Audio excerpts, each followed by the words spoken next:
Hello friends, आज हम सौंदर्य लहरी का 9वां और 8वां श्लोक का रस दर्शन करेंगे।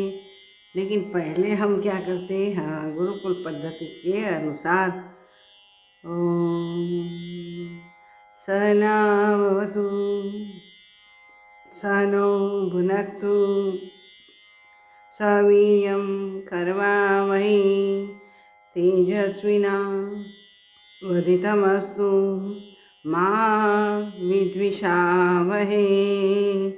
ओम शांति शांति शांति।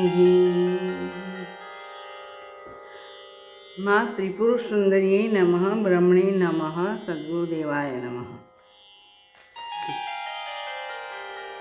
श्लोक है महिमूलाधारे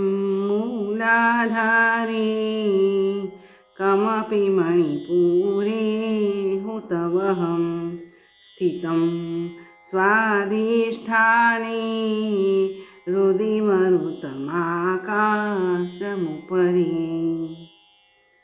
मनोऽपि भ्रूमध्ये सकलमपि भित्त्वा कुलपथं सहस्रारे पद्मे सहरहसि पत्या विहरसे।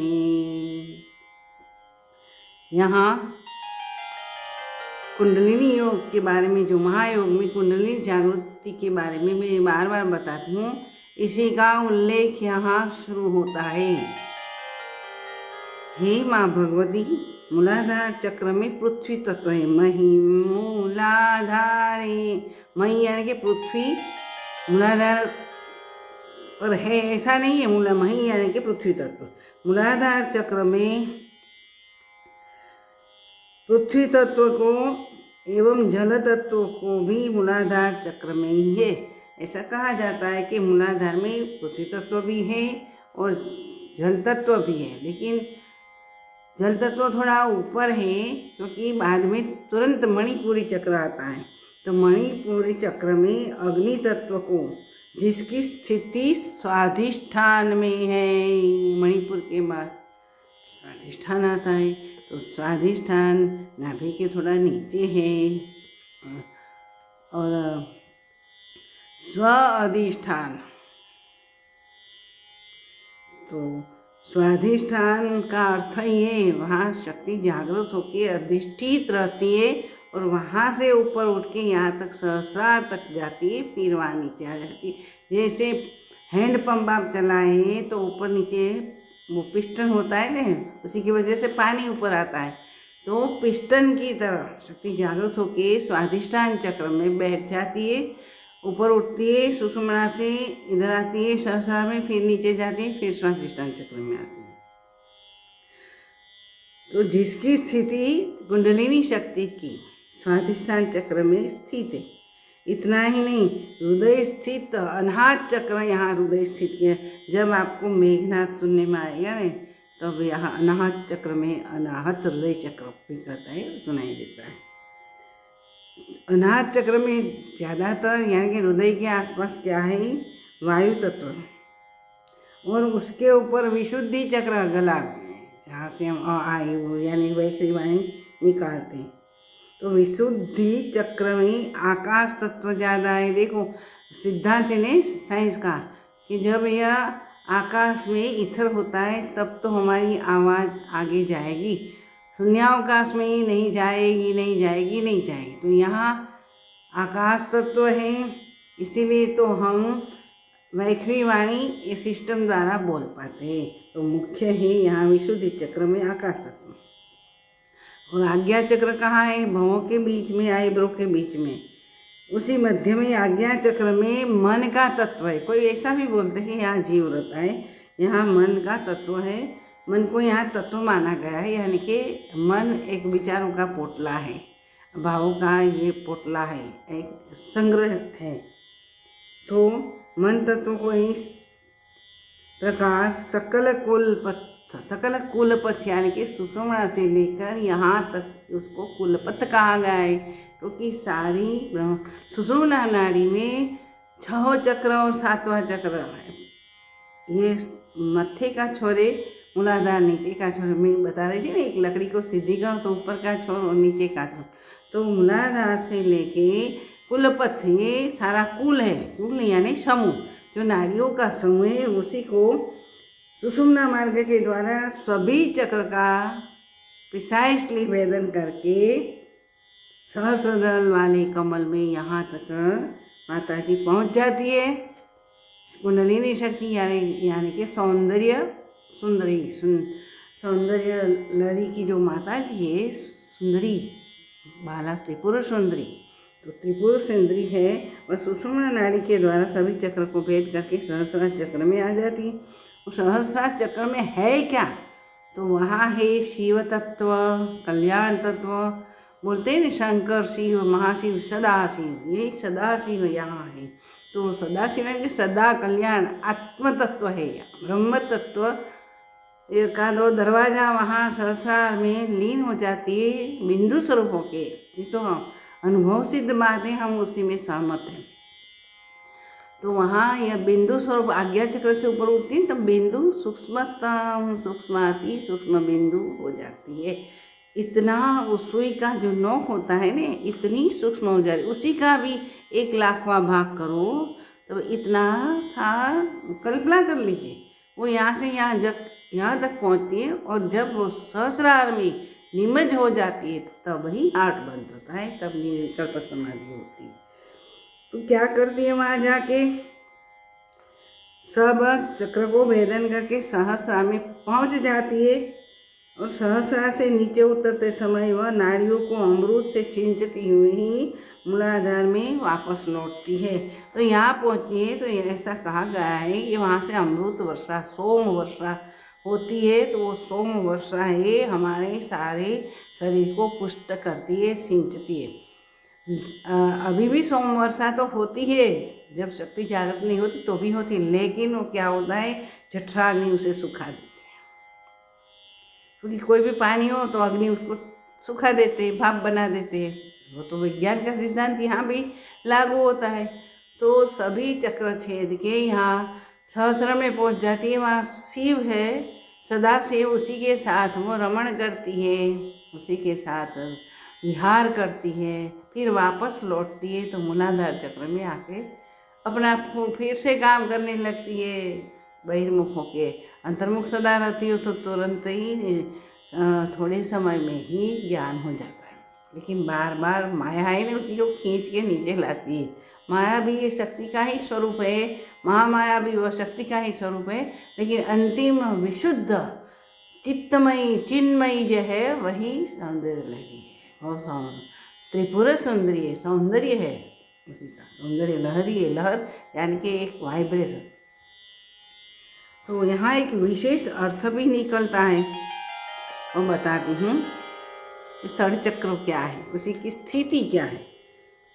यहाँ सहस्र दल में यहाँ अभिप्राय है कि यह श्री चक्र है। श्री चक्र में जो 49 त्रिकोण, कोई 42 त्रिकोण कहते हैं, 49 वायु पंचप्राण, उसमें 49 वायु का है, वो वहाँ स्थित है। इसलिए यह श्री चक्र का आकार है। देखो यहाँ से लेके यहाँ जाएंगे, यहाँ जाएंगे, फिर यहाँ जाएंगे तो एक त्रिकोण हो जाता है। यहाँ से लेके यहाँ जाएंगे, यहाँ जाएंगे त्रिकोण होता है। तो श्री चक्र ही हमारा ये शरीर का प्रतीक है। इतना नहीं, ब्रह्मांड का भी प्रतीक बनाया है आदि शंकराचार्य। तो श्री चक्र की पूजा करने से हमें भुक्ति और मुक्ति दोनों मिलते हैं, कहा गया है ने। तो श्री चक्र यानी कि जो हम शरीर में आए हैं और हमारे शरीर को नाम दिया है, हमें पढ़े लिखे डॉक्टर फला फला, वकील फला फला, ये पुरुष है स्त्री है, बंधारण अलग है, लेकिन जो सुषुम्ना का बंधारण है, जो षड चक्रों का बंधारण है, स्त्री और पुरुष में एक सा ही है, एक सी ही सिस्टम है। इसीलिए कोई कहता है कि पुरुष को ज्ञान नहीं होता, स्त्री को मोक्ष नहीं होता। सॉरी, जैन धर्म में आदि कोई दर्शन में कहा गया कि पुरुष शरीर होता है तभी मोक्ष मिलता है, स्त्री को मोक्ष नहीं मिलता। मैं उसमें सहमत हूँ नहीं, क्योंकि मेरा खुद ठोस अनुभव इनोसेंट चाइल्डहुड से था, तो मैं कैसे मानूँ। तो ऐसी बात है नहीं, क्योंकि शरीक ही सिस्टम है और आना जाना भी शरीका है। षडचक्र खुल के छेदन करके ये शक्ति ऊपर जाती है, फिर नीचे आती है, स्वाधिष्ठान चक्र में बैठ जाती है, फिर वो काम चलाती। क्योंकि तुरंत ज्ञान नहीं क्यों होता, आपका प्रश्न है ना। तो ज्ञान इसलिए तुरंत नहीं होता क्योंकि हमारे जन्म जन्मांतर के कर्म वो मूलाधार, स्वाधिष्ठान और मणिपुर चक्र में है। उसी के मुताबिक वो कर्म ही नीचे खींच लाती है शक्ति को। वो भी माया का ही क्षेत्र है, वो भी हमारी त्रिपुर सुंदरी की माया ही है, वही खेल करती है। इसीलिए तो जगत सारा खेल लीलामय है, ऐसा कहा है, भगवान की लीला है। तो सुनो, इसी से क्या लिया है, मूलाधार चतुर्दल, वो चतुर्दल नाड़ियाँ, चतुर्दल पत्ते बताए गए। चतुर्दल है भूपुर में शक्ति रूपाया कुंडलिन्या कहा जाता है। मैं तो पहले बता दिया कि कुंडलिनी शक्ति और नीचे जब विशुद्ध चक्र से नीचे रहती है तब यह भूपुर में यानी कि मूलाधार में कुंडलिनी शक्ति कहा जाता है। तत्व बीज इस प्रकार है उसी का, यहाँ जो चतुर्दल होता है ना मूलाधार में, हम आकाश बीज है, यम वायु बीज है, रम अग्नि बीज है, वम वरुण बीज है, लम भू बीज है, मम मनो बीज है, शम बुद्धि बीज है, सम शक्ति बीज है, हम चित्त बीज है, शिव बीज, प्राण बीज, शम स्वरांश जीव बीज आदि माना गया है। माना गया नहीं, वो ऋषियों ने अनुभव किया है। जो हमारा अक्षर माला है उसी से क का की अ आई हम एक एक अक्षर लेके हम पद बनाते, पद से वाक्य बनाते, वाक्य से हमारा गद्य पद्य साहित्य निकलता है। तो ये जो अक्षर है मैंने अभी बताया ना कि हम रम वम लम शम हम शम, ये सब जब हम बोलते हैं ना तो वास्तव में दरअसल में यहाँ जो क्रिया होती है वो न्यूरोलॉजिस्ट कहते हैं कि न्यूरॉन में परिवर्तन होता है, फेरफार होता है, तब ये सब चलता है। ठीक है, लेकिन हमारे तो यहाँ प्राण तत्व और जो हमारी सिस्टम है उसी की जो नाड़ियाँ है उसी में जब जब प्राण जाती है और हमारा सिस्टम कार्यरत होता है तब हमारा जीवन चलता है। यदि यह सुषुम्ना में सुंदरी माँ सुंदरी सुंदर बाला त्रिपुर सुंदरी ऊपर चढ़ के बिंदु स्वरूप हो जाते, यहाँ सहस्रार में निमज हो जाती है, तब ये सब शांत हो जाता है, ठप हो जाता है। देखो तो ये मुर्दा हो गया, क्योंकि फिर से ये सारा सिस्टम माता जी नीचे आती है सुषुम्ना से, फिर अमृत वर्षा करती है, तो हमारा नाड़ी तंत्र भी पुष्ट होता है, हमारी बुद्धि भी पुष्ट स्वच्छ होती है, अंतःकरण भी शुद्ध होता है। तो ऐसे ही ऊपर नीचे जाता है एक प्रवाह, वो प्रवाह के साथ हमारा मन बुद्धि सब उसी में सूक्ष्म स्वरूप हो जाता है। धीरे धीरे धीरे क्या होता है कि हमारा जो राग द्वेष आदि पंच क्लेश है वो ही धुल जाता है, स्वच्छ हो जाता है, विशुद्धि आ जाती है, प्योर विशुद्धि। It is called knowledge. Gita में भी यहाँ कहा गया है कि ज्ञानेन सदृशम यह न पवित्रम विद्यते, ज्ञान के सिवा और कोई पवित्र चीज़ है ही नहीं। तो पवित्रता ही ज्ञान है और ज्ञान ही पवित्रता। तो ज्ञान किसी का, जहाँ विवेक है, ईश्वर है यानी कि आत्मा है, परब्रह्म है, वो स्त्री भी नहीं है पुरुष भी नहीं है, ही और सी नहीं है, तो है क्या, तत्व है। इसीलिए तत्व पुल्लिंग है। तो जब व्यक्ति साधना कर दें तो उसी का शरीर ही ऐसा हो जाता है।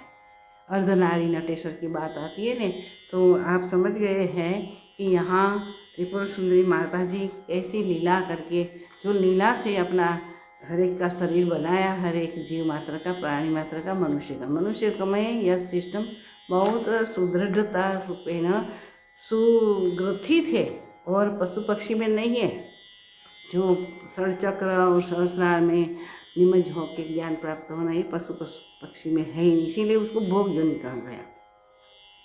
तो आपको समझ में आ गया होगा। अब 10वां श्लोक में समझाती हूँ।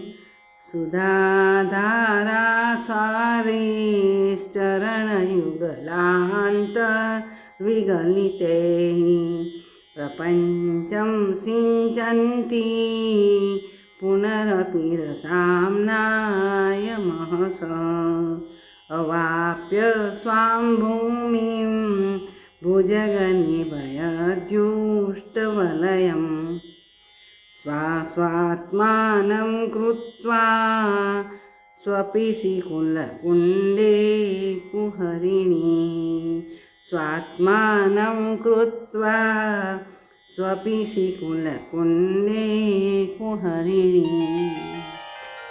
शंकराचार्य को बार बार नमन करती हूँ।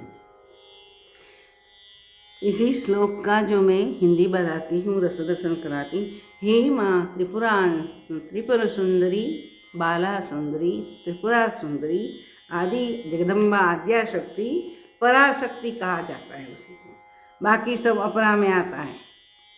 जहाँ यहाँ शक्ति पहुँच जाती है वो अपरा फिर परा में आ जाती है। सहस्रार चक्र में रखे हुए तुम्हारे चरणों के बीच में, भगवती के चरणों कहाँ है? सहस्रार चक्र में है, यानी कि 2 मुख्य नाड़ी है, उसी को 2 चरण कहा गया है। बीच में से झरने वाली अमृत धाराओं की वर्षा से पंच महाभूतों से रचित ये शरीर के समस्त नाड़ी प्रपंच को आप सिंचती हुई अपने स्वस्थान मूलाधार को लौटकर अपना रूप सर्प के सर्पिणी सर्पंट पाव इसीलिए कहा गया है, सर्पिणी रूप धारण करके मंडलाकार होकर परिवर्तित 3.5 चक्कर लगा के वो मुंह अपना पूछे मुंह से दबा देती है। फिर संसार चलो शुरू हो जाता है। जब भीतर में वो जागृत हो जाती है तो धीरे धीरे संसार खत्म हो जाता है। तो कुंडलिनी जागृति बिल्कुल आवश्यक है और थोड़े लोगों को ही जागृति होती है। अपना हृदय शुद्ध होता है, गुरु कृपा यानी कि महान पुरुषों की कृपा होती है, संतों की कृपा होती है, तब तो वो माता जी अपना फैन ऊंचा करके मूलाधार से ऊपर उठ के सहस्रार तक पहुँचती है। तो 3.5 कुंडल यानी कि ये चक्कर लगा के छोटे छिद्र वाले कुहर में सो जाती है। सोई हुई कुंडली को जगाना ऐसा बोलते हैं, इसीलिए बोलते हैं सो जाती है, यानी कि सो जाती है એટલે सच में निद्राधीन हो जाती है, गाढ़ निद्रा में आ जाती है, ऐसी कोई बात नहीं है बेटा।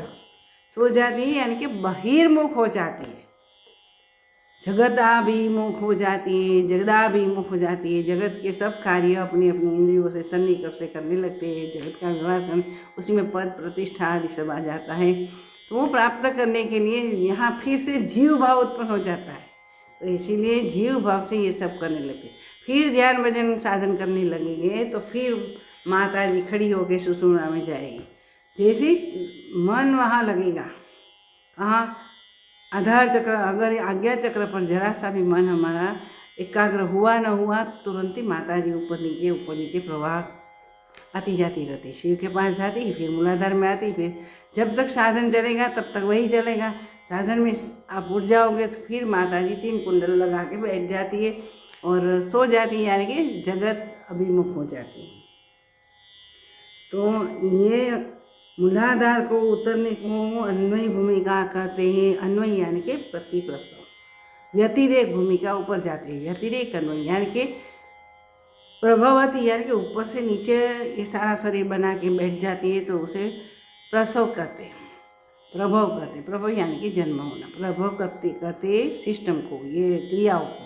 प्रतिप्रसव कहते जब शक्ति ऊपर उठती है और सहस्रार तक अपने पति शिव के पास जाती है और विहार करती है, आनंद की उन्मनी अवस्था कहते हैं उसको। वो आनंद जो है, उसी आनंद को समझने के लिए उन्मनी अवस्था की अनुभूति कहा जाता है। मन से ऊपर अतिक्रम होके ऊपर जाते हैं, उसी को चिदानंद स्वरूप कहते हैं। वहाँ मन है ही नहीं, बिल्कुल नहीं के बराबर है, बिल्कुल मन तिरोहित हो जाता है। इसीलिए उन्मनी अवस्था में माता जी अपने सदाशिव के साथ विहार करती है सहस्रार में। तो यहाँ सुनो, शंकराचार्य जी ने कहा है कि पिछले श्लोक में जो, यानी कि 9वें श्लोक में कुंडलिनी की जागृत होकर मूलाधार से सहस्रार यात्रा की उन्नय भूमिका में अभी बताया ने, उन्मय अवस्था है। वर्णन के बाद कुंडलिनी की प्रत्यावृत्ति का यहाँ वर्णन है। शक्ति वापस प्रतिप्रसव में कैसे आती है वही बताया है। जो योगाभ्यास करेंगे, हठ योग से कुंडलिनी जागृत करते लोग, कई लोग लय योग से, कोई भक्ति योग से, कोई ध्यान योग से, कोई कर्म योग से, लेकिन रॉयल और शॉर्टेस्ट कट है गुरु कृपाई केवलम शिष्यस्य मंगलम। तो गुरु कृपा से ये शक्ति जागृत होकर ये लीला करने लगती है इस शरीर में। देखो कभी कभी ऐसा होता है जो पूर्व जन्म का भक्त है और इसी जन्म में भक्ति में गति करता है, प्रगति करता है, तो क्या होता है, भक्ति के बहुत महान महान भावावेश उन्मेष आता है। यही उन्मेष की वजह से ही माता जी जागृत होकर षट चक्रों का भेदन करने लगती है। लेकिन सुनो, वहाँ भी गुरु की आवश्यकता है ही है, क्योंकि पतन का भय लगता है। ऐसे ही जागृत हो गई तो उसी के इष्ट तो संभालते ही है, लेकिन सदगुरु की आवश्यकता होती है। सदगुरु के बिना हमें बेकार है, क्योंकि माया ऐसी है नहीं, और महामाया ऐसी है कि वहाँ कहाँ कहाँ हमारा चीत को पकड़ के ले जाएगा मैं नहीं मालूम।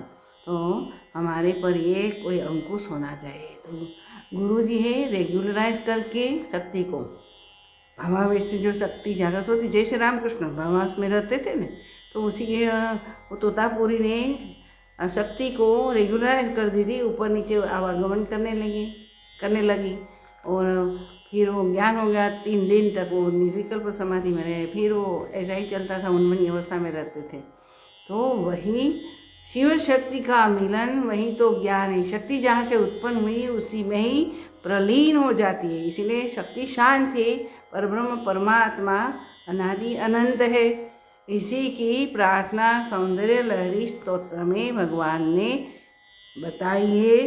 तो आज यहाँ मैं इतना पूरा करती हूँ कि हे माँ त्रिपुर सुंदरी, आपको नमस्कार। सबको शांति दे, सबको सुख शांति दे। फिर अकेली शांति नहीं, सुख और शांति दोनों चाहिए। तो ये त्रिपुर सुंदरी की उपासना से और गुरु प्रदत्त उपदिष्ट से हम जो ये साधना करेंगे तो जरूर हमें मुक्ति और मुक्ति दोनों ही मिलेंगे। सद्गुरु भगवान की जय। माँ त्रिपुर सुंदरी नमो नमः, माँ त्रिपुर सुंदरी नमो नमः। सद्गुरुदेवाय, सद्गुरु भगवान भगवंत नमः। आज का एपिसोड मैं यहाँ पूरा करती हूँ। बाकी का 11वां 12वां श्लोक कल जो समय मिलेगा तो मैं ज़रूर करूँगी, क्योंकि अभी मुझे अमेरिका जाने का प्रबंध हुआ है। तो 9 तारीख को मैं निकल जाऊँगी। तो क्या होगा, कभी कभी एपिसोड डालना मुश्किल हो जाएगा, तो मैं नहीं करूँगी, वापस आके करूँगी। लेकिन हो सके तो मैं ज़रूर कुछ न कुछ ये अध्यात्म के बारे में आपकी इच्छा पूरी करती रहूँगी। सद्गुरु भगवान की जय। माँ त्रिपुर सुंदरी नमो नमः।